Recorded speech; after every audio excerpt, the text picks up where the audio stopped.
মুসলমান ভাইরা ও বন্ধু, ওই আয়াত দ্বারা মুফাসসিরিনে কেরাম বলে শয়তান অভিশপ্ত রাগান্বিত।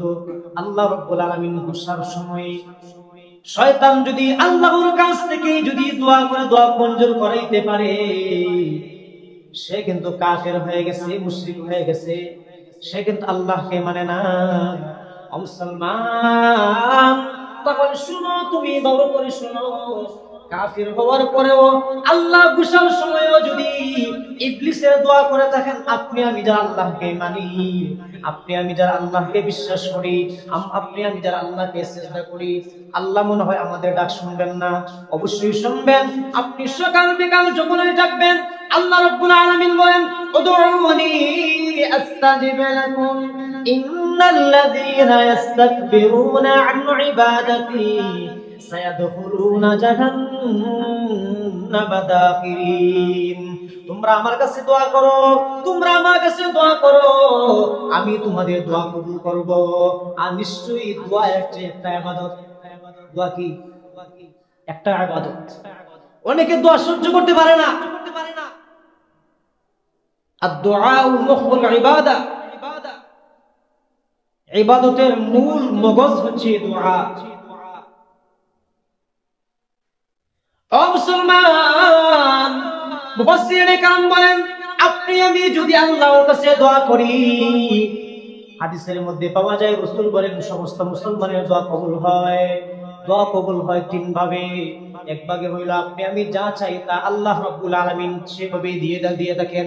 আরেক ব্যাপার হইল না না এমন করে দেন না, আপনি আমি এমন কিছু চাইতেছি, আল্লাহ রাব্বুল আলামিন জানেন আমি যদি আমার বান্দাকে ওই রকম করে তাকে ওইটা দান করি, তার জন্য বিপদ চলে আসবে, অথবা অন্য কোনো তার উপর বিপদ আসতে পারে। আল্লাহ রাব্বুল আলামিন ওই দোয়ার বদৌলতে হুবহু দোয়া কবুল না করে তার উপরে যে বিপদ আপদ ছিল ওইটা আল্লাহ সরাইয়া দেন। আরো রাসূল কারীম সাল্লাল্লাহু আলাইহি ওয়াসাল্লাম বলেন, মায়ার উম্মত, শুধু তাই না, সমস্ত মানুষের দোয়া কবুল হয়।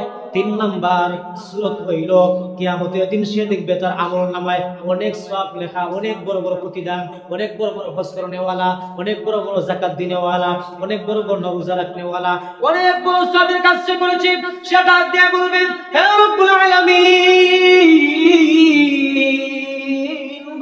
আমি তো এমন কোন ইবাদত বন্দেগী করি নাই যে ইবাদতটা আপনি আমার ওই আমলনামার মধ্যে লিখছেন, আমি তো এমন কোন ইবাদত করি নাই। আল্লাহ রাব্বুল আলামিন বলবেন, ও মায়ার বান্দা, ও মায়ার বান্দি, তুমি জানো না তুমি যে আমার কাছে দোয়া করছিলা, এমন কিছু চাইছো, আমি আল্লাহ তোমার প্রতি রহম এবং করম করে মহব্বত করে ভালোবেসে তোমার ওই দোয়াকে আমি কিয়ামতের দিনের জন্য স্টক হিসাবে রেখে দিছি। কিয়ামতের দিনের জন্য তোমার জন্য আমি স্টক করে রাখছি। ও মুসলমান, ওই সময় মুসলমানরা আফসোস করবে এবং বলবে, হায় রে হায়, দুনিয়াতে যদি আমার দুনিয়ার দোয়াটা কবুল না হয়, আখিরাতের জন্য থেকে যাই তো কতই না ভালো হইতো। মানুষ আফসোস করবে। এই জন্য আল্লাহ রাব্বুল আলামিনের কাছে বেশি বেশি করে দোয়া করা, বেশি বেশি। ওয়া নাউযু বিল্লাহি মিন শুরুরি আনফুসিনা ওয়া মিন সাইয়্যাতি আ'মালিনা। من يهده الله فلا مضل له ومن يضلله فلا هادي له ونشهد أن لا إله إلا الله وحده لا شريك له ونشهد أن سيدنا وسندنا وحبيبنا وشفيعنا ومولانا محمدا عبده ورسوله सल्लल्लाहु ताला अलैहि व अला आलिहि व अस्हाबिहि व बारक वसल्लम तस्लीमा कसीरा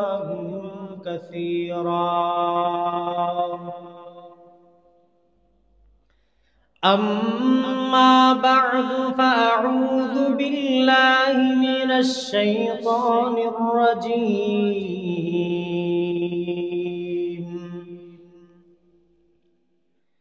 बिस्मिल्लाहिर रहमानिर रहीम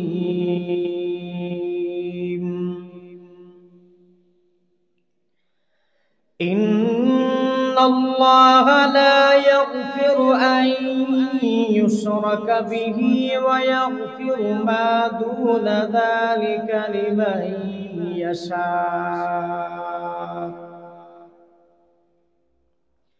वमन युश्रिक बिल्लाहि फ़क़द इफ़्तरा इस्मन अज़ीमा वक़ाल अन्नबिय्यु सल्लल्लाहु अलैहि वसल्लम तहयौन कमा तमूतून व तमूतून कमा तहयौन औ कमा क़ाल अन्नबिय्यु अलैहि अस्सलातु वस्सलाम सदक़ल्लाहुल अज़ीम व सदक़ रसूलुहुन नबियुल करीम व नहनु अला ज़ालिका मिनश शाहिदीन वश्शाकिरीन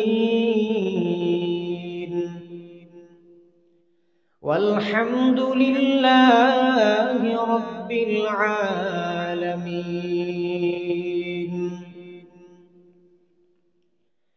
सुब्हानक ला इल्म लना इल्ला मा अल्लमतना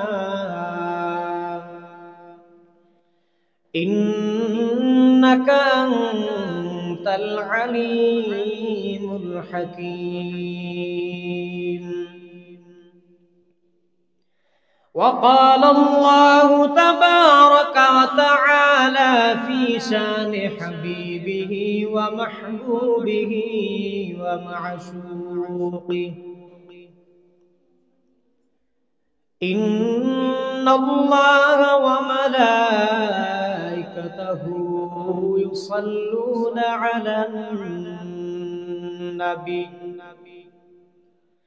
या अय्युहल्लज़ीना आमनू सल्लू अलैहि व सल्लिमू तस्लीमा अल्लाहुम्मा सल्लि अला मुहम्मदिन व अला आलि मुहम्मद कमा सल्लैता अला इब्राहीम व अला आलि इब्राहीम इन्नका हमीदुम मजीद अल्लाहुम्मा बारिक अला मुहम्मदिन व अला आलि मुहम्मद कमा बारकता अला इब्राहीम व अला आलि इब्राहीम इन्नका हमीदुम मजीद तकबीर में कलमा में नमाज़ों में अज़ा में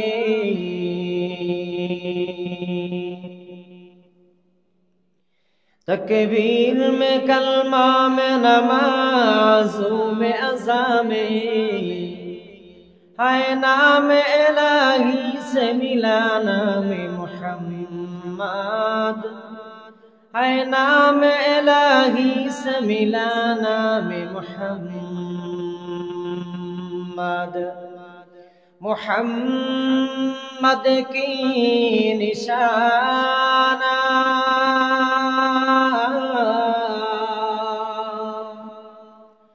रखो दिल में हमेशा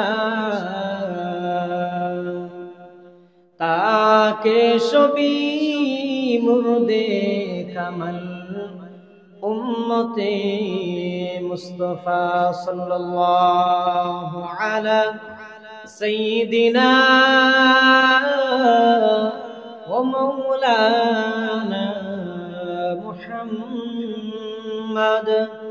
व अला आलिहि व अस्हाबिहि वसल्लम सल्लल्लाहु अला सय्यिदिना व मौलाना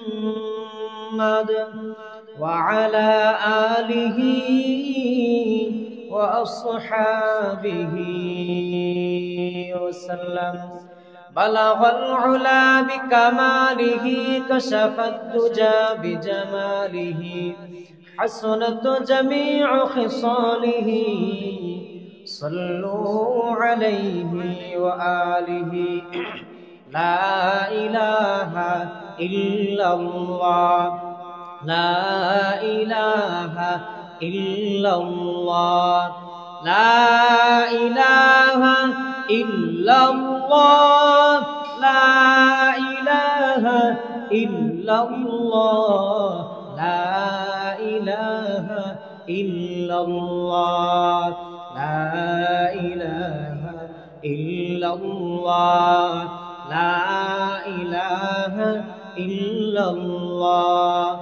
إلا الله إلا الله إلا الله إلا الله إلا الله إلا الله إلا الله إلا الله لا إله إلا الله محمد رسول الله صلى الله عليه وسلم मुअज़्ज़ज़ हाज़रीन हज़रत मुसल्लियान कराम বাড়িঘরে অবস্থানরত মুসলমান মা ও বোনেরা আলহামদুলিল্লাহ আল্লাহ রাব্বুল আলামিনের অসংখ্য অগণিত শুকরিয়া আমরা আদায় করছি যে মহান যে দয়ালু যে মেহেরবান মালিক অত্যন্ত মহব্বত করে ভালোবেসে দয়া করে মায়া করে আমাদেরকে মুসলমানের ঘরে জন্ম দিয়েছেন মুসলমানের ঘরে পাঠাইছেন এই জন্য আমরা সবাই অন্তরে অন্তঃস্থল থেকে শুকরিয়া আদায় করি আলহামদুলিল্লাহ আরো শুকরিয়া আদায় করতেছি ওই মহান রব্বুল আলামিনের কাছে যিনি অত্যন্ত মহব্বত করে ভালোবেসে মায়া করে আমাদেরকে শাবান মাসের প্রথম জুমাবার মসজিদে আসার বসার দ্বীনি কথাবার্তা বলার এবং শোনার তৌফিক দান করেছেন এবং আগে আগে মসজিদে আসার তৌফিক দিয়েছেন এই জন্য আবার আমরা খুশি খুশি শুকরিয়া আদায় করি আলহামদুলিল্লাহ লক্ষ কোটি দুরূদ এবং সালাম প্রিয় হাবিব কলিজার টুকরা নয়নের মনি জানের জান প্রাণের প্রাণ সাইয়্যিদুল মুরসালিন রাহমাতাল লিল আলামিন ইমামুল আম্বিয়া ইমামুল মুরসালিন মুহাম্মদ আরবি সাল্লাল্লাহু আলাইহি ওয়াসাল্লামের প্রতি যে রসুল, যে হাবিব, যে নবী আমাদের জন্য আমাদের পারিবারিক জীবন থেকে রাষ্ট্রীয় জীবন, আমাদের সাংসারিক জীবন থেকে আন্তর্জাতিক জীবন পর্যন্ত আমাদের রসুল আমাদের জন্য আদর্শ। ওই রসুলের প্রতি লক্ষ লক্ষ কোটি কোটি বেহিসাব দুরূদ এবং সালাম আমরা সবাই একবার পড়ি সাল্লাল্লাহু আলাইহি ওয়াসাল্লাম।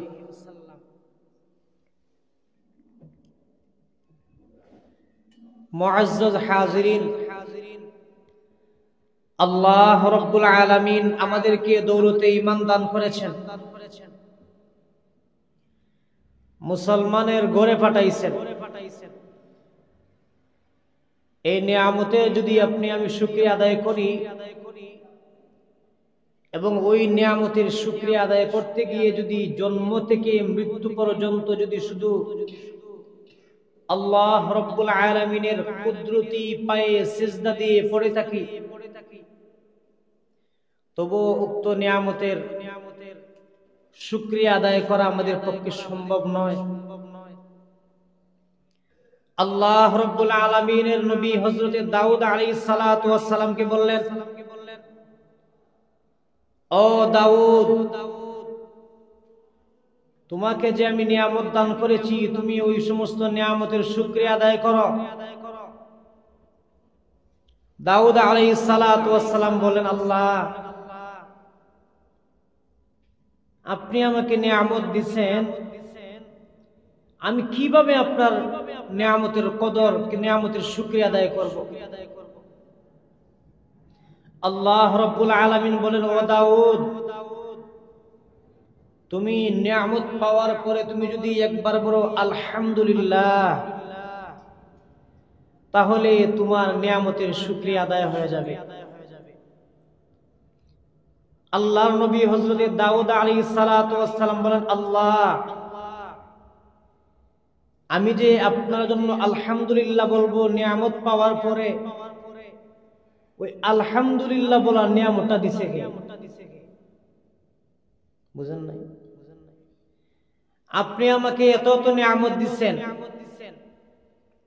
আপনি বলছেন যে নিয়ামত পাওয়ার পরে আলহামদুলিল্লাহ বলে আপনি খুশি হয়ে যান। তো আমি বললাম আলহামদুলিল্লাহ, আলহামদুলিল্লাহ বলছি যে ওই যে একটা আপনি নিয়ামত দিচ্ছেন, ওই নিয়ামতের শক্তি যতটি আপনি দিচ্ছেন।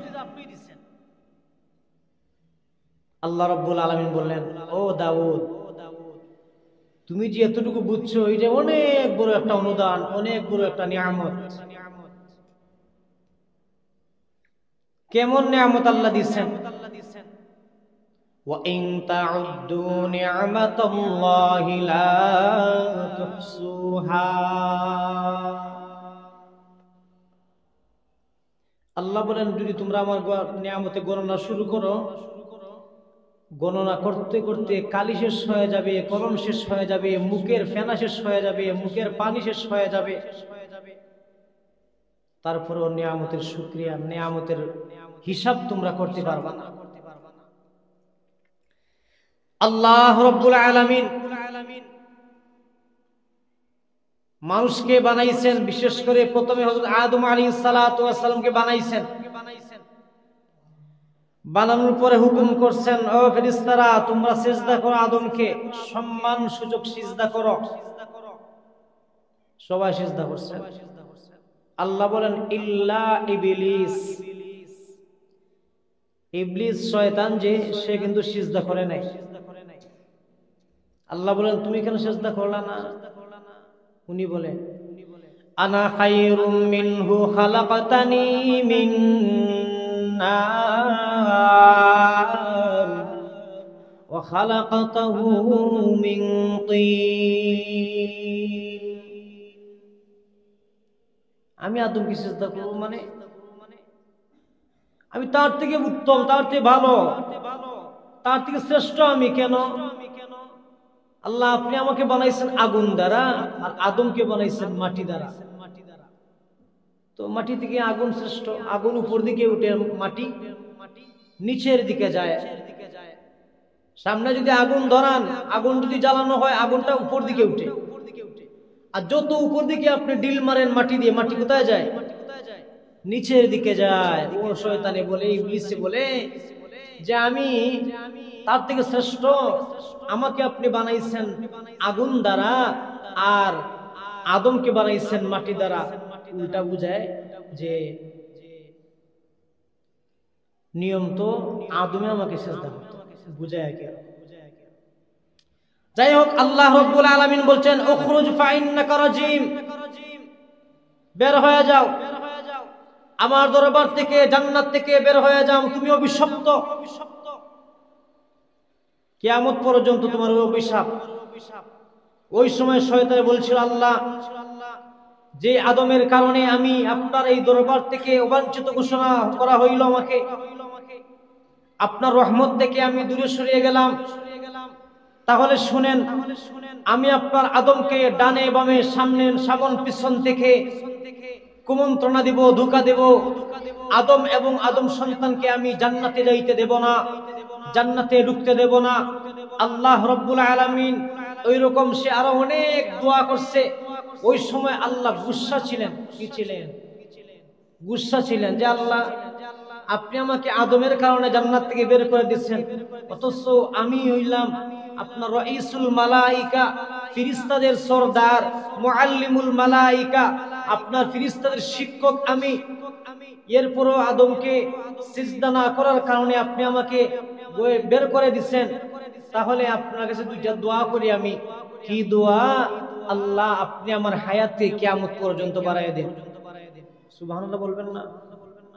মুসলমান ভাইরা রে আমার, ও বন্ধু, ওই আয়াত দ্বারা মুফাসসিরিনে কেরাম বলে শয়তান অভিশপ্ত, রাগান্বিত। আল্লাহ রাব্বুল আলামিন গুসার সময় শয়তান যদি আল্লাহর কাছ থেকে যদি দোয়া করে দোয়া মঞ্জুর করাইতে পারে, সে কিন্তু কাফের হয়ে গেছে, মুশরিক হয়ে গেছে, সে কিন্তু আল্লাহকে মানে না। মুসলমান, তাহলে শুনো, তুমি ভালো করে শুনো, কাফের হওয়ার পরেও আল্লাহ গুসার সময়ও যদি ইবলিসের দোয়া করে থাকেন, আপনি আমি যারা আল্লাহকে মানি, আপনি আমি যারা আল্লাহকে বিশ্বাস করি, আপনি আমি যারা আল্লাহকে সিজদা করি, আল্লাহ মনে হয় আমাদের ডাক শুনবেন না? অবশ্যই শুনবেন। আপনি সকাল বিকাল যখনই ডাকবেন, আল্লাহ রাব্বুল আলামিন বলেন উদউনি আস্তাজিব লাকুম ইন্নাল্লাযীনা ইস্তাকবিরুনা আন ইবাদাতি সায়াদখুলুনা জাহান্নামা দাখিরিন। তোমরা আমার কাছে দোয়া করো, তোমরা আমার কাছে দোয়া করো, আমি তোমাদের দোয়া কবুল করব। আর নিশ্চয়ই দোয়া একটা ইবাদত। দোয়া কি? একটা ইবাদত। অনেকে দোয়া সহ্য করতে পারে না।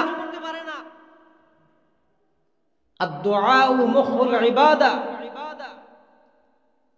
ইবাদতের মূল মগজ হচ্ছে দোয়া।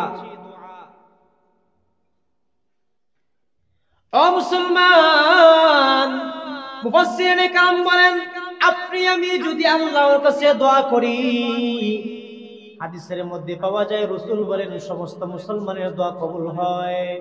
দোয়া কবুল হয় তিন ভাবে। এক ভাগে হইল আপনি আমি যা চাই তা আল্লাহ রাব্বুল আলামিন সেভাবে দিয়ে থাকেন। আরেক ব্যাপার হইল না না, এমন করে দেন না আপনি আমি এমন কিছু চাইতেছি, আল্লাহ রাব্বুল আলামিন জানেন আমি যদি আমার বান্দাকে ওই রকম করে তাকে ওইটা দান করি, তার জন্য বিপদ চলে আসবে, অথবা অন্য কোনো তার উপর বিপদ আসতে পারে। আল্লাহ রাব্বুল আলামিন ওই দোয়ার বদৌলতে হুবহু দোয়া কবুল না করে তার উপরে যে বিপদ আপদ ছিল ওইটা আল্লাহ সরাইয়া দেন। আরো রাসূল করিম সাল্লাল্লাহু আলাইহি ওয়াসাল্লাম বলেন, মায়ার উম্মত, শুধু তাই না, সমস্ত মানুষের দোয়া কবুল হয়। 3 নাম্বার সূরত হইল কিয়ামতের দিন সে দেখবে তার আমলনামায় অনেক সওয়াব লেখা, অনেক বড় বড় প্রতিদান, অনেক বড় বড় হজ করনেওয়ালা, অনেক বড় বড় যাকাত দিনেওয়ালা, অনেক বড় বড় রোজা রাখনেওয়ালা, অনেক বড় সওয়াবের কাজ সে করেছে। সে ডাক দিয়ে বলবে, হে রব্বুল আলামিন, আমি তো এমন কোন ইবাদত বন্দেগী করি নাই যে ইবাদতটা আপনি আমার ওই আমলনামার মধ্যে লিখছেন, আমি তো এমন কোন ইবাদত করি নাই। আল্লাহ রাব্বুল আলামিন বলবেন, ও মায়ার বান্দা, ও মায়ার বান্দি, তুমি জানো না তুমি যে আমার কাছে দোয়া করছিলা, এমন কিছু চাইছো, আমি আল্লাহ তোমার প্রতি রহম এবং করম করে মহব্বত করে ভালোবেসে তোমার ওই দোয়াকে আমি কিয়ামতের দিনের জন্য স্টক হিসাবে রেখে দিছি। কিয়ামতের দিনের জন্য তোমার জন্য আমি স্টক করে রাখছি। ও মুসলমান, ওই সময় মুসলমানরা আফসোস করবে এবং বলবে, হায় রে হায়, দুনিয়াতে যদি আমার দুনিয়ার দোয়াটা কবুল না হয়, আখিরাতের জন্য থেকে যাই তো কতই না ভালো হইতো। মানুষ আফসোস করবে। এই জন্য আল্লাহ রাব্বুল আলামিনের কাছে বেশি বেশি করে দোয়া করা, বেশি বেশি করে দোয়া করা। ওই সময় আপনার ইবলিস বলছে, আল্লাহ আপনি আমাকে বের করে দিয়েছেন আদমের জন্য, সুতরাং আদম সন্তানকে আমি জান্নাতে ঢুকতে দেব না, আমি সামন পিছন ডান বাম থেকে তাদেরকে ধোঁকা দেব, তাদের রোগের শিরা উপশিরায় আমি ঢুকে তাদেরকে কুমন্ত্রণা দিব, তাদেরকে আপনার সিরাতে মুস্তাকিমের উপর রাখবো না।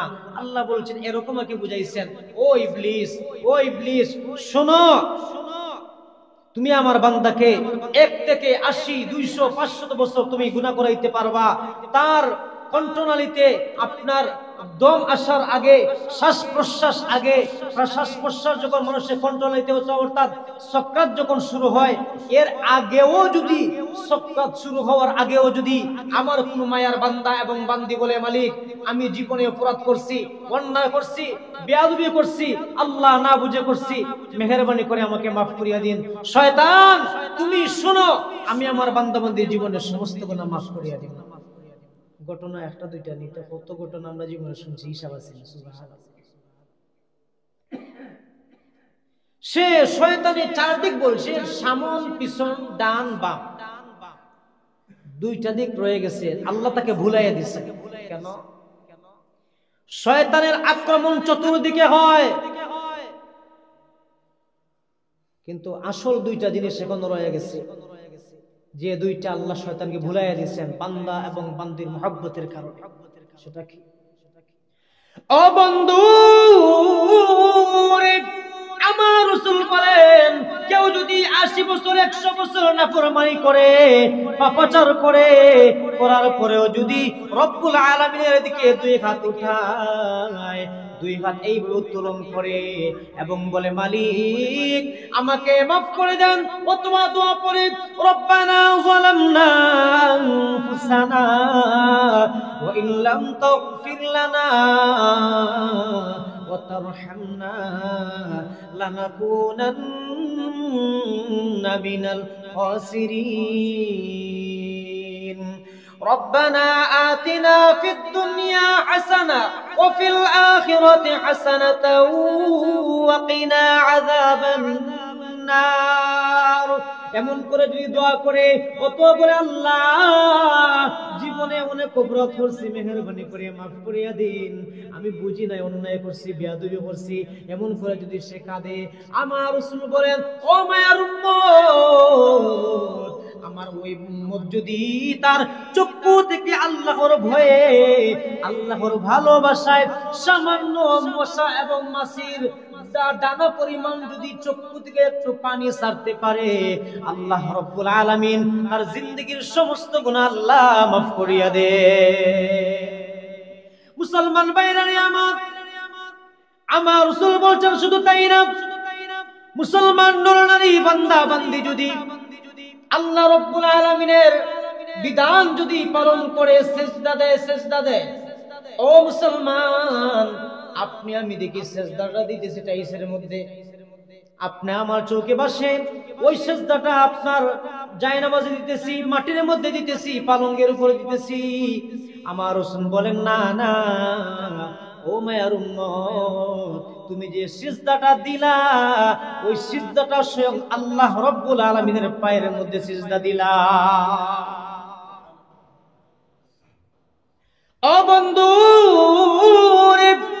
আমার রাসূল বলেন, কোন বান্দা এবং বান্দি যদি খালিস নিয়তে আল্লাহকে রাজি খুশি করার জন্য যদি একটা সিজদা দেয়, আল্লাহ রাব্বুল আলামিন তার কুদরতি হাত দিয়ে ওই বান্দা এবং বান্দির মাথার মধ্যে হাত বুলাইয়া দেন এবং বলেন, যা রে বান্দা যা, যা রে বান্দি যা, তোর জীবনের সমস্ত গুনাহ আমি আল্লাহ মাফ করিয়া দিলাম। সমস্ত গুনাহ আল্লাহ মাফ করিয়া দিয়ে থাকেন। যদি আল্লাহকে রাজি এবং খুশি করার জন্য কেউ যদি একটা সিজদা দেয়, রাসূল বলেন আল্লাহ রাব্বুল আলামিন তার কুদরতি হাত ওই মায়ার বান্দা এবং বান্দির মাথার মধ্যে এইভাবে হাত বুলাইয়া বলেন, যাও তোমার জীবনের সব গুনাহ মাফ করিয়া দিচ্ছি। এটা হচ্ছে আল্লাহর রহমত, এটা হচ্ছে আল্লাহর রহমত। আল্লাহর রহমত ছাড়া আমাদের চলাফেরা বাঁচা অসম্ভব। হাদিসের মধ্যে আসছে, বুখারী শরীফের বর্ণনা, জিবরাইল আলাইহিস সালাতু ওয়াস সালাম বলেন, ইয়া রাসূলুল্লাহ, আল্লাহর রহমত কেমন হবে কিয়ামতের দিন একটু যদি আপনি বুঝতেন, যদি শুনতেন আমার কাছ থেকে বর্ণনাটা। কেমন বর্ণনা? পৃথিবীতে যত মানুষ এবং জিন জাতি জান্নাতে যাবে, কেউ তার আমলের বিনিময়ে জান্নাতে যাওয়া সম্ভব না। আমাদের যে আমল, নামাজে আল্লাহু আকবার করে দাঁড়াইলে গরু ডিগরে দিয়ে আইছি, তরকারি মজা হইছে না, লবণ কম হইছে, ব্যবসা বাণিজ্য করতেছি, ওই বেচারা আমার কাছ থেকে খাবার নিচ্ছে, তরকারি নিচ্ছে, টাকা দিছে না, হয়েছে 2 দিন পরে দিব, এখনো দেন না। এটা কোথায় মনে হয়? নামাজে? যদি আমি মিশা কথা হয়েছি মনে হয় না? আমাদের কিছু কম মনে হয়, সেটা জানেন। আমাদের তো চিন্তা থাকে যদি নামাজ ভুলে যায়, সবার নামাজ কথা বলেন না। একজন ইমাম সাহেব যদি সামান্য পরিমাণ কিছু ভুল করে নামাজে, সবার নামাজ শেষ। তা আমাদের চিন্তা থাকে নামাজটা শুদ্ধ হওয়া, এদের অন্য টেনশন আমাদের খুব কষ্ট, ঢুকবে না কারণ বুকে খুব কম। যদি একটু এদিক সেদিক হয়ে যেতে নামাজ শেষ। একা নামাজ তো না, পিছনে তো অনেক লোকজন থাকে। এরকম একা একা যখন আমরা নামাজ পড়ি, প্রত্যেকেরই এরকম কিছু কিছু মনে হয়, আমার তো এই সমস্যা সেই সমস্যা, আমি এটা করে আসছি সেটা করে আসছি। দুনিয়ার সমস্ত ঝামেলার কথা নামাজে স্মরণ হয়, নামাজে স্মরণ হয়। আমাদের ইবাদতে এরকম টুটাফাটা, আল্লাহ এইগুলা যে আমাদেরকে অনেক সময় কবুল করে, এটা তো অনেক বেশি। জিবরাইল আলাইহিস সালাতু ওয়াস সালাম বলেন, ইয়া রাসূলুল্লাহ, কিয়ামতের দিন আল্লাহ রাব্বুল আলামিন এক ব্যক্তিকে উঠাবেন, সে আল্লাহ রাব্বুল আলামিন তাকে এমন শক্তি দিবেন, একাধারে 500 বছর সে আল্লাহর ইবাদত বندگی করছে। কত বছর? 500 বছর। আল্লাহ বলবেন, ও ফেরেশতারা যাও, আমার ওই বান্দাকে আমার রহমত দিয়ে জান্নাতের মধ্যে পৌঁছায় দাও। আল্লাহ রাব্বুল আলামিন বলবেন, আমার রহমত দিয়ে তাকে কোথায় দাও? জান্নাতে পৌঁছায় দাও। ওই ব্যক্তি ডাক দিয়ে বলবে যে, না না আল্লাহ, আপনার রহমত দিয়ে জান্নাতে যাব কেন?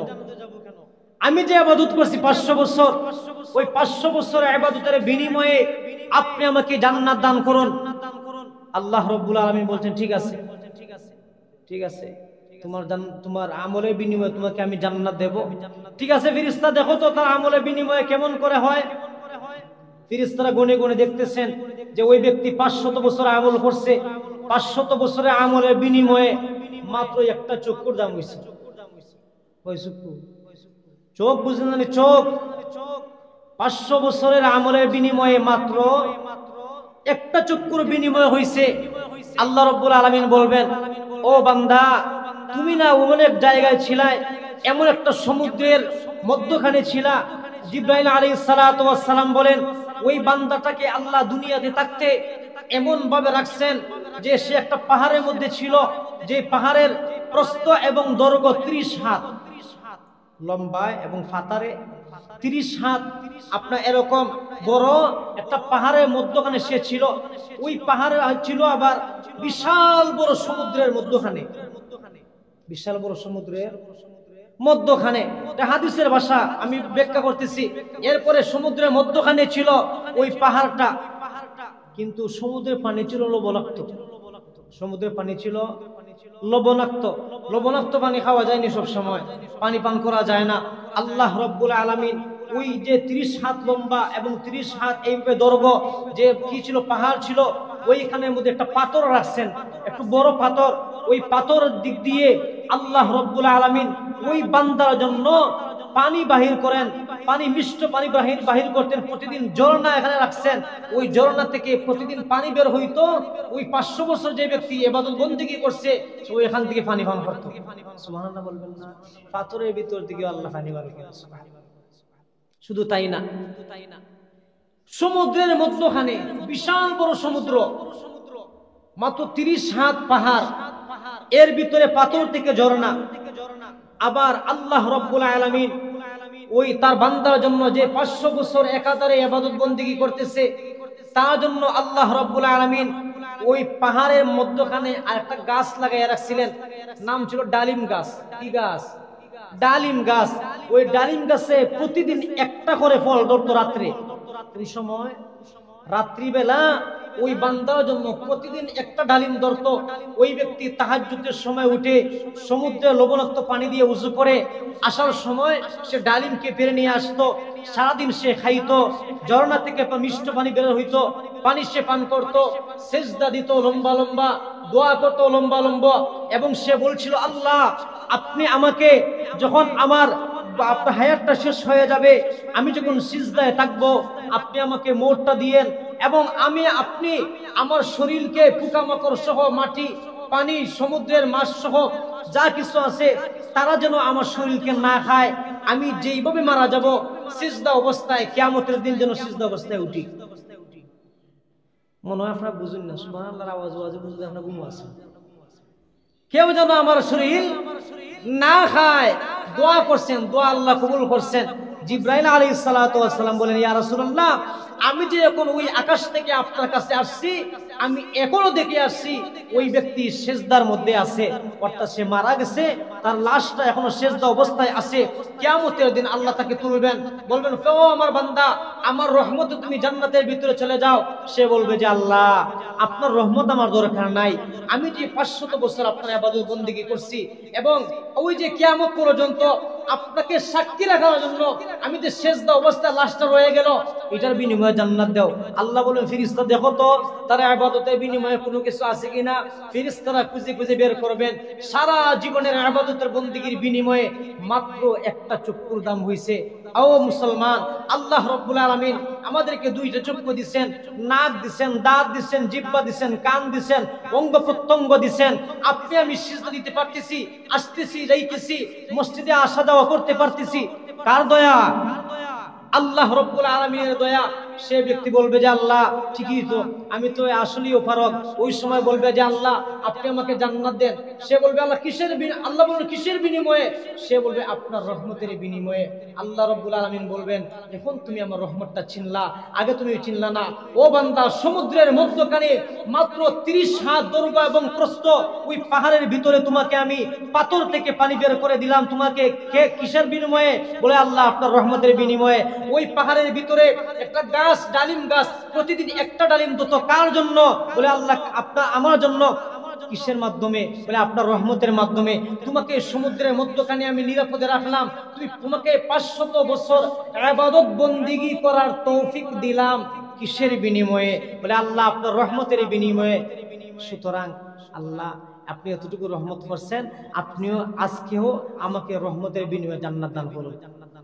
আল্লাহ রাব্বুল আলামিন বলেন, যাও ঠিক আছে, আজকেও তুমি আমলের বিনিময়ে না, আমার রহমতের বিনিময়ে তুমি জান্নাতে প্রবেশ করো।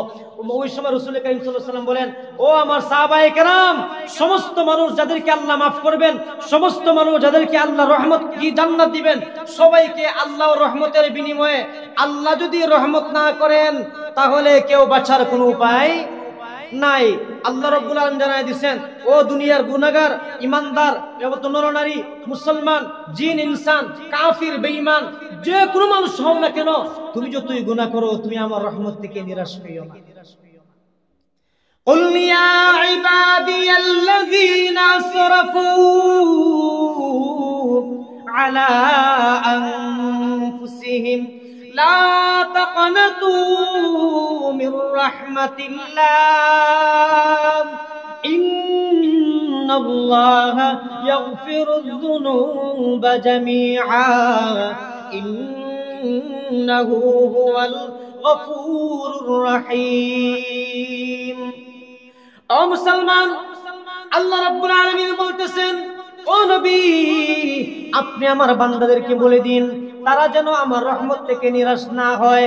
যতই গুনাহ করুক না কেন, অন্ধকারে দিনে রাত্রে যত গুনাহ করুক না কেন, যত পাহাড় পরিমাণ গুনাহ করুক না কেন, আমি রব্বুল আলামিনের মুহূর্তের ভিতরে, সেকেন্ডের ভিতরে যতই গুনাহ করুক না কেন, একটা বার যদি আমার কাছে চায়, মুহূর্তের ভিতরেই তার জিন্দেগীর সমস্ত গুনাহ আল্লাহ মাফ করিয়া দেন। ও মুসলমান, রাসূল করিম সাল্লাল্লাহু আলাইহি ওয়াসাল্লামের যুগে একজন গায়ক ছিল। সে শুধু গান গাইতো, বাজনা বাজিয়ে গান গাইতো। এক সময় কোরআনে আয়াত নাজিল হয়ে গেছে, গান বাদ্যযন্ত্র হারাম। গান বাদ্যযন্ত্র হারাম। তখন কিছু কিছু মানুষ এখনো হয়, যে বিয়ার মধ্যে দুল বাজনা হয় না, এটা বলে বিয়াই না। কিছু কিছু মূল্যায়ন বার হয়েছেন বা কিয়ামতে আলামত দেখেন বের কিভাবে বের হয়। যদি যে বিয়ার ভিতরে দুল বাজনা বাজে না, ওই বিয়াই নয়, ওই বিয়ার মাধ্যমে যত সন্তান হবে সব অবৈধ সন্তান হবে। নাউযুবিল্লাহ মিন যালিক। অথচ আল্লাহ রাব্বুল আলামিন কোরআনের জায়গায় জায়গায় অনেক জায়গায় বলছেন বাদ্যযন্ত্র হারাম মুসলমানের জন্য। وقال الذين كفروا لا تسمعوا لهذا القرآن والغوا فيه لعلكم تغلبون। কাফির বেঈমানরা বলে, এই কোরআন শুনিও না, এই কোরআন শুনিও না। এই কোরআন যখন তোমাদের সামনে তেলাওয়াত করা হয় তখন চিৎকার দিও, চেঁচামেচি করিও, আর বাজে বকিও, দুল তবলা বাজাইও। জানে না অনেকে, মনে মুসলমান জানে না গানটা শুরু হইল কোথা থেকে? কোরআনের বিরুদ্ধে, কোরআনের আয়াতকে না শোনার জন্য, কোরআনের তেলাওয়াতকে না শোনার জন্য। মক্কার কট্টরে কাফির ছিল, নামটা মনে আসতেছে না আমার। সে শাম দেশ থেকে একজন আপনার গায়িকা নিয়ে আসছে, যে মুহাম্মদের তেলাওয়াত শুনে আমার ভাই ভাতিজা, আমার আত্মীয় স্বজনরা মুসলমান হয়ে যাচ্ছে। কোরআনের পাওয়ার এতটুকু। মুহাম্মদুর রাসূলুল্লাহ সাল্লাল্লাহু আলাইহি ওয়াসাল্লাম যখন কোরআন তেলাওয়াত করতেন, হায় রে হায়, কাফের বেঈমানরা পর্যন্ত নাচতে থাকতো, কয় রে কয়, মুহাম্মদে বলে কি রে। জানেন না, সবাই তো জানি। এই ওয়ার্ডার দিছে দারুন নদুয়া বৈঠকখানায়, ওয়ার্ডার হইছে যে আজ থেকে আগামী কাল থেকে মুহাম্মদের তেলাওয়াত শোনা কেউ যাইতে পারবা না। বৈঠক শিলমোহর মারা হইছে, কেউ শুনবা না। আল্লাহ, পরের দিন দেখা যায় রাত্র হইছে, মুহাম্মদুর রাসূলুল্লাহ, আমার কলিজার টুকরা নবী সাইয়্যিদুল মুরসালিন মুহাম্মদুর রাসূলুল্লাহ প্রতিদিন তাহাজ্জুদের নামাজে উঠে নামাজ পড়তেন, তেলাওয়াত সুরে সুরে পড়তেন। তখন কাফির বেঈমানরা মনে মনে ভাবলো, আমি যদি যাই আর তো কেউ যাবে না, আমি যাই গেছি। এরকম উতবা সাইবা এইভাবে আরো বড় বড় কাফির যারা, তারপর আমি তো শুধু একাই যাব, আর তো কেউ যাবে না, যেহেতু নিষিদ্ধ, শিলমোহর মারা হয়ে গেছে, এখানে কেউ আসবে না, মুহাম্মদের তেলাওয়াত শোনা কেউ আসবে না। তাহাজ্জুদের টাইমে তারা গিয়ে রাসূল করিম সাল্লাল্লাহু আলাইহি ওয়াসাল্লাম ঘরে যে দেওয়াল ছিল, এইভাবে দেওয়ালে কান লাগিয়ে তেলাওয়াত শুনে ফরসা হয়ে গেছে। তাকায় দেখে, আর এমনি আবু জেহেল বৈসব এখন আছেন, উতবা ভাইও আছে, সাইবা ভাইও আছে। তুমি কি? তুমি যে জন্য, আমিও সেই জন্য। সুবহানাল্লাহ বলবেন না? ওই কাফির বেঈমানরা বলে, কোরআন তেলাওয়াত শুনিও না, কোরআন তেলাওয়াত শুনিও না। কোরআনের বিরুদ্ধে, কোরআন না শোনার জন্য ওই কট্টর কাফির শাম দেশ থেকে, সিরিয়া দেশ থেকে একজন গায়িকা নিয়ে আসছিল। সে বলছিল, এসে আপনার ডোল আপনি কি করছে, এইভাবে ঘোষণা দিছে, আমার বাড়িতে প্রতিদিন রাত্রিবেলা মদের আসর হবে এবং গান বাজনা হবে, ড্যান্স হবে, ফ্রি সার্ভিস, কোনো টাকা পয়সা লাগবে না, তোমরা এখানে আসো, মুহাম্মদের তেলাওয়াত শুনিও না। নাউযুবিল্লাহি মিন যালিক। আজকে মুসলমান এরকম ড্যান্স দেখে, মুসলমানরা গান শুনে, কোরআনের বিরুদ্ধে গান। মুসলমান শুনো, ও মুসলমান শুনো, মুসলমান তুমি শুনো, তুমি যে গান শুনো, কি শুনতেছো? কোরআনের বিরুদ্ধে যেটা আবিষ্কার হয়েছে সেটাই তুমি শুনো। তুমি মুসলমান হিসেবে তোমার কতটুকু তোমার দায়িত্ব, কতটুকু তোমার কর্তব্য, তোমাকে জানা অবশ্যই দরকার, বোঝা দরকার আছে তোমার। তোমার জন্য বোঝা দরকার আছে। এই জন্য বলছিলাম যে কোরআন শুনিও না, তারা বলতো কোরআন শুনিও না। এইভাবে আজকের দিনেও কিছু মানুষে যখন কোরআনের মাহফিল হয়, কোরআন তেলাওয়াতে অনুষ্ঠান হয়, তখন কিছু কিছু মানুষের গায়ে অ্যালার্জি সৃষ্টি হয়, খাওজানি শুরু হয়। দেখছনি এখন হামনাই মূল্যায়নতে আরম্ভ করে দিয়েছে, ওয়াজ একটা, তাফসির একটা, এরপরে এই একটা সেই একটা। উনি গুড় দৌড় ঘোরাইতো, আর গরুর মারি ঘোরাইতো, আর আপনার টুসাটুসি খেলাইতো, আপনার নৌকা ভাইস খেলাইতো। না এটা ঠিক আছে, গানের আসর হয় না, এটা ঠিক আছে, গানের আসরের ভিতরে লক্ষ লক্ষ টাকা দিয়ে দেয়, কিন্তু আপনি তাফসিরের জন্য যান, বলে ভাই আমরা তো তাফসির করবো, কোরআনের তাফসির হবে এখানে, আপনি কিছু আমাদেরকে গিয়ে সাহায্য করেন আল্লাহর জন্য, 500 টাকা লেগিলাম। বুঝো তো আমি মিশা কইছি, আমি এলা হয় না। আর গানের জন্য ভাই এখানে তো গান হবে, ফুটবল খেলা হবে, ক্রিকেট খেলা হবে, সুতরাং কিছু আপনি আমাদেরকে সাহায্য করুন। তখন বলে 50,000 লেগিলাম। আপনারা যেভাবে চাইরে বুঝতে, আমি বুঝতে ভুল হইতেছি, এরকম হয় না। এটা মুসলমানের দায়িত্ব হইল কোরআনকে প্রচার প্রসার করো, কোরআনকে প্রচার প্রসার করো, কোরআনের আইনকে বাস্তবায়ন করো, কোরআনের আইনকে বাস্তবায়ন করো, কোরআনের আমলকারী হও, আমিল হও, কোরআনের আমিল হও। কোরআন শরীফ আল্লাহ নাজিল করছেন, মনে হয় মানুষ যখন মারা যায় তখন বসে বসে তেলাওয়াত করার জন্য, এটার জন্য শুধু কি কোরআন নাজিল হইছে? ও উনি মারা গেছেন ভাই, আপনি 5 জনে একটা খতম করেন, ওই লাশের সামনে বসে। অনেক জায়গা দেখছি লাশের উপরে আয়াতুল কুরসির যে কি আছে, গিলাফ আছে, আয়াতুল কুরসি, সূরা ফাতিহা আয়াত সহ লাশের উপরে রেখে দেন। নাউযুবিল্লাহি মিন যালিক। কোরআন কি এটার জন্য আসছে? কোরআন তো জীবিত মানুষের জন্য। ও জীবিত মানুষ, তোমার জন্য কোরআন। জীবিত অবস্থায় কোরআনের উপর আমল করো, জীবিত অবস্থায় কোরআনের উপর আমল করো, জীবিত অবস্থায় কোরআনের বিধিবিধান মেনে চলো, জীবিত অবস্থায় কোরআনের আইনকে বাস্তবায়ন করো, তাহলে তুমি সাকসেসফুল। মরার পরে খতম করে আর সূরা কেরাতের আপনার গিলাফ টানাইয়া তোমার লাশের উপরে, এটা কতটুকু লাভ হবে নিজে বুঝো। বলছিলাম যে কোরআনকে প্রচার প্রসার করা। এরপরে বলছিলাম কোরআনের বিরুদ্ধে নাজিল হয়েছে কোনটা? আপনার এই গান বাজনা। আল্লাহ রব্বুল আলামিন আমাদেরকে সর্বদা আল্লাহর রহমত অনুযায়ী আল্লাহর রহমত পাওয়ার আশা করা। রাসূল করিম সাল্লাল্লাহু আলাইহি ওয়াসাল্লাম একটা হাদিস থেকে হযরত হাসান বসরি রাহমাতুল্লাহ আলাইহি বলেন, মানুষের ভয় এবং আশা দুইটাই দরকার। মানুষে ভয় করবে সুস্থ অবস্থায়, যে আমি যে আজকে এত বড় আল্লাহ কি দিচ্ছেন, নিয়ামত দিচ্ছেন, আমাকে আল্লাহ যদি মাফ না করেন, ভয় করা, চক্ষু দিয়ে কিছু পানি বের করা, কান্নাকাটি করা। কোন সময়ে? সুস্থর সময়ে। যখন মানুষ অসুস্থ হয়ে যায়, যখন মানুষের সক্কাত শুরু হয়ে যাবে, অসুস্থ হয়ে যাবে, তখন তার মনে মনে বাবা হায় রে হায়, আমি মনে হয় আর বাঁচবো না। তাহলে সমস্যা নেই, আমি যদি না বাঁচি আমার কোনো সমস্যা নাই, আমার বন্ধু আছেন আল্লাহ, আমার বন্ধু আছেন কে?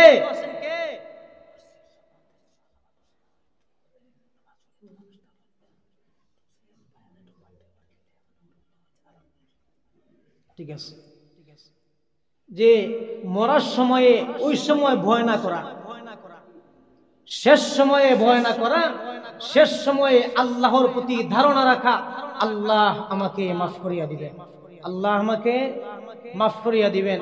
আপনাদের জন্য সুসংবাদ, রাসূল বলছেন সাদা দাড়িওয়ালা মুরব্বীরা, সাদা চুলওয়ালা মুরব্বী মুসলমান যদি আল্লাহর কাছে হাত তোলে, আল্লাহ খালি হাতে ফিরিয়ে দিতে শরম পায় না। সুবহানাল্লাহ। সাদা দাড়িওয়ালা মুরব্বী, সাদা চুলওয়ালা মুরব্বী যদি আল্লাহর কাছে হাত তোলে, রাসূল বলেন আল্লাহ রাব্বুল আলামিন তাদেরকে এত পছন্দ করেন, মুসলমান মুরব্বী হয়ে গেছে, আবার আমার কাছে হাত তুলছে, আমি খালি হাতে ফিরাইয়া দেব। আল্লাহ বলেন আমার শরম লাগে। রাসূলে কান্নাকাটি করতেছেন। আবু হুরায়রা রাদিয়াল্লাহু তাআলা আনহু বলেন, ইয়া রাসূলুল্লাহ আপনি কাঁদেন কেন? বলে হায় রে হায়, আমার আল্লাহ ওই বৃদ্ধ মুসলমানের হাত তুলে যদি শরম পায়, তাকে মাফ না করতে যদি আল্লাহ শরম লাগে, ওই বৃদ্ধ লোকটা আবার গুনাহ করে কেমনে? এই জন্য এই দুঃখে আমি কাঁদি। কে বলছেন? রাসূল বলেন আল্লাহ তাকে শরম পায়, বৃদ্ধ হয়ে গেছে, দাড়ি মুছ পেকে গেছে, তারপরও 2 নম্বরই ছাড়ে না। আল্লাহ রাব্বুল আলামিন আমাদের সবাইকে বুঝার তৌফিক দান করুন, আমিন। ওয়া আখিরু দাওয়ানা আনিল হামদুলিল্লাহি রাব্বিল আলামিন। সাল্লাল্লাহু আলা সাইয়্যিদিনা মাওলানা মুহাম্মদ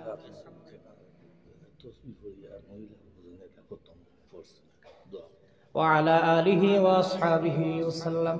صلى الله على سيدنا ومولانا محمد وعلى آله وأصحابه وسلم. أستغفر الله إن الله غفور رحيم. أستغفر الله الذي لا إله إلا هو الحي القيوم وأتوب إليه. ولا حول ولا قوة إلا بالله العلي العظيم. لا إله إلا الله محمد رسول الله. الحمد لله رب العالمين والعاقبة للمتقين والصلاة والسلام على سيد المرسلين وعلى آله وأصحابه أجمعين. ربنا ظلمنا أنفسنا وإن لم تغفر لنا وترحمنا لنكونن من الخاسرين. ربنا فاغفر لنا ذنوبنا وكفر عنا سيئاتنا وتوفنا مع الأبرار. ربنا آتنا في الدنيا حسنة وفي الآخرة حسنة وقنا عذاب النار. يا حي يا قيوم يا ذا الجلال والإكرام يا الله رب العالمين. الله শাবান মাসের প্রথম জুমাবার আল্লাহ তোমার পবিত্র ঘরের মধ্যে বসিয়া তোমার মায়ের বান্দা বান্দীদেরকে সাথে নিয়া রব্বুল আলামিন তোমার শাহী দরবারে হাত তুললাম। ও মালিক, রহমতের মাস, বরকতের মাস, আল্লাহ রহমতের দিন জুমাবার, রহমতের টাইম, আল্লাহ জুমার ওয়াক্ত, আল্লাহ মেহেরবানি করে আমাদের জিন্দেগীর সমস্ত গুনাহ খাতা তুমি মাফ করিয়া দাও। ও মালিক, জীবনে যত গুনাহ করছি, অন্যায় করছি, বেয়াদবি করছি, নফসের ধোঁকায়, শয়তানের কুমন্ত্রণায়, আল্লাহ জানিয়া অজানিয়া, দেখাইয়া লুকাইয়া, ছোট বড়, সগীরা কবিরা, শিরক বিদআত, আল্লাহ সমস্ত গুনাহ শর্মিন্দায় তওবা করলাম। ও মালিক, আমাদের জিন্দেগীর সমস্ত গুনাহ খাতা তুমি মাফ করিয়া দাও। আমাদের সমস্ত গুনাহ তুমি নেকি দ্বারা পরিবর্তন করিয়া দাও। আল্লাহ সারা পৃথিবীর সমস্ত জীবিত মুসলমানদেরকে তুমি মাফ করিয়া দাও। মালিক, মুসলমানদেরকে পরিপূর্ণ হিদায়াত দান ফরমাও। আল্লাহ সমস্ত মানুষ এবং জিন জাতিদেরকে তুমি হিদায়াত দান ফরমাও। দুনিয়ার শুরু থেকে আজ পর্যন্ত যত মুমিন মুসলমান আল্লাহ নরনারী জিন ইনসান কবরবাসী হয়ে গেছেন, আল্লাহ সবাইরে মাফ করিয়া দাও। আল্লাহ সবাইরে মাফ করিয়া দাও। আল্লাহ সবাইরে মাফ করিয়া দাও। যাদেরকে মাফ করে দিয়েছেন তাদের দরজাত আরো বুলন্দ করিয়া দাও। আল্লাহ বিশেষ করে আমাদের কলিজার টুকরা আম্মা আব্বা দাদা দাদি নানা নানি খাস কুটুম বন্ধু বান্ধব আত্মীয় স্বজন পাড়া প্রতিবেশী, আল্লাহ অনেকে দোয়া চাইছেন আল্লাহ মুর্দিগানদের জন্য। ও মালিক, সমস্ত মুর্দিগান মুসলমানদেরকে তুমি মাফ করিয়া দাও। আল্লাহ আমাদের মায়ার মানুষদের কবর তুমি আযাব দিও না। আল্লাহ তাদের কবরের মধ্যে তুমি আযাব আর গজব দিও না। আল্লাহ তোমার রহমত দ্বারা মালামাল করিয়া দেও। আল্লাহ জান্নাতুল ফেরদৌসের সাথে তাদের কানেকশন লাগাইয়া দেও। ও মালিক, জানি না কোন দিন মরে যাইব, যেদিন আমরাও কবরে চলে যাব। আল্লাহ আপনি আমাদের সাথে ভালো ব্যবহার করেন। আল্লাহ আপনি আমাদেরকে মাফ করিয়া দিয়েন। আল্লাহ আপনি রহমান নামের খাতিরে আমাদেরকে মাফ করিয়া দিয়েন। আল্লাহ আপনি রহিম নামের খাতিরে আমাদেরকে মাফ করিয়া দিয়েন। আল্লাহ আপনি গফুর এবং গফফার নামের খাতিরে আমাদেরকে মাফ করিয়া দিয়েন। ও মালিক, হসপিটাল ক্লিনিকে বাসায় বাড়িতে যে যেখানে যত ধরনের বেমারের মধ্যে আছেন, ও মালিক সমস্ত বেমার থেকে তোমার দারুস শিফা দিয়ে শিফায়াত ফরমাও। আল্লাহ অনেকে অসুস্থতার মধ্যে আছেন, দোয়া চাইছেন, আল্লাহ তুমি তো সমস্ত ডাক্তার হলে ডাক্তার, আল্লাহ সমস্ত বেমারিদের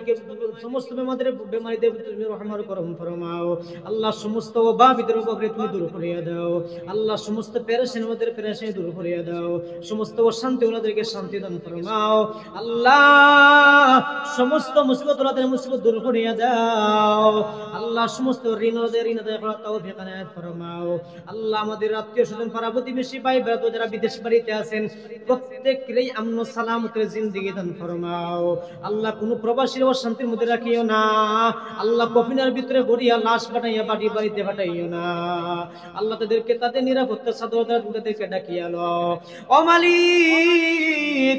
আখিরি আরজ আল্লাহ, মৌতের সময় রমজান মাসে জুমাবারে কোরআন তেলাওয়াতের হালতে, রুকু সিজদার হালতে, জিহাদের ময়দানে আল্লাহ তোমার ঘর তওয়াফ করা অবস্থায়, তোমার রাসূলের রওজা জিয়ারত করা অবস্থায় আল্লাহ, তোমার জিকির করা অবস্থায়, কোরআন তেলাওয়াত করা অবস্থায় আল্লাহ, আমাদেরকে তুমি শাহাদাতের মৃত্যু দান করিও আল্লাহ, জীবনে মরণে কবরে হাসরে পুলসিরাতে সব সময় সারা বিশ্বের মুসলমানদেরকে তোমার রহমতের মায়ার চাদরের নিচে জায়গা দিও। ربنا تقبل منا إنك أنت السميع العليم وتب علينا إنك أنت التواب الرحيم وصلى الله تعالى على خير خلقه محمد وعلى آله وأصحابه أجمعين.